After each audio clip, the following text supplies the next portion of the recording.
L'activité qui nous réunit aujourd'hui à Saint-Louis est une activité de restitution de l'audit qualité des établissements privés de formation professionnelle qui a été une instruction du ministre de la formation professionnelle après la directive présidentielle du 15 décembre 2021 demandant donc au ministère pédagogique de procéder à la régularisation et à l'accompagnement des établissements privés de formation professionnelle.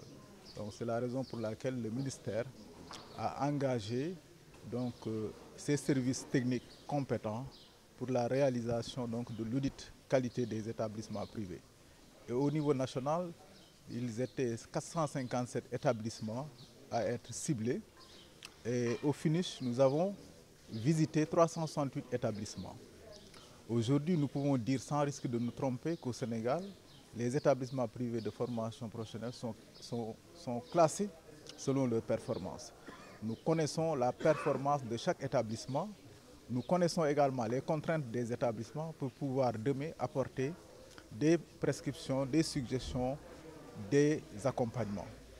Donc le deuxième volet relatif à l'activité qui nous réunit aujourd'hui, c'est aussi la validation des protocoles de travail relatifs à la mise en place des cadres de pilotage des établissements privés.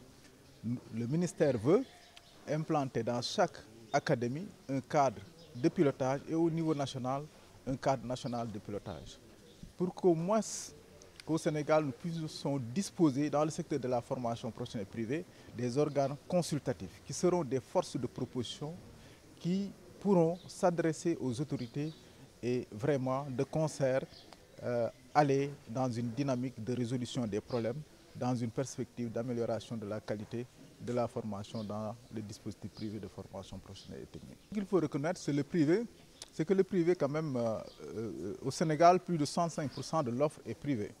Nous avons des établissements privés aujourd'hui qui excellent dans la qualité. Mais comme dans le public, il y a des établissements quand même qui ont besoin d'un accompagnement. Il y a des contraintes, il y a de l'accompagnement attendu. Et le ministère, à l'issue de l'audit, est conscient du type d'accompagnement qu'il doit apporter à ces dispositifs de formation pour qu'ils puissent être à même vraiment de porter la formation professionnelle. Parce que j'ai l'habitude de le dire, les missions d'éducation et de formation sont des missions de service public, c'est dévolu à l'État. Mais tout le monde sait que la tâche elle est très grande. L'État travaille sur des orientations très fortes pour élargir l'accès à la formation, pour diversifier l'offre, pour appuyer les jeunes vers l'insertion. Donc si des privés viennent se substituer à l'État pour porter à côté de l'État ces missions de service public, nous ne pouvons qu'accompagner ces dynamiques. Et aujourd'hui, nous sommes dans cet atelier pour partager, communier avec ces acteurs-là dans une perspective. Donc, au niveau de Saint-Louis, nous comptons 24 écoles privées de formation professionnelle et 11 établissements publics de formation professionnelle. Donc, parmi les établissements publics, nous avons le lycée technique et 10 centres de formation professionnelle. Mais tous les autres établissements sont des établissements privés de formation professionnelle technique. Ce que nous pouvons retenir, c'est qu'au niveau de Saint-Louis, nous avons des écoles privées de formation professionnelle qui sont dans une voie d'amélioration perpétuelle. L'audit a permis d'identifier beaucoup de difficultés dans la gestion administrative, dans la gestion matérielle, mais aussi dans la gestion pédagogique des établissements privés de formation technique. Mais depuis que nous avons procédé à cet audit et que nous avons identifié ces difficultés-là, il y a certains établissements qui se sont inscrits dans une voie d'amélioration.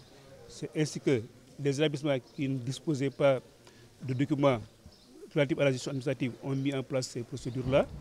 Les établissements également qui ne s'étaient pas rapprochés des services de l'inspection d'académie sont également venus se présenter et ont déposé leur dossier leur permettant d'obtenir une autorisation en bonne et due forme délivrée par le ministère en charge de la formation professionnelle.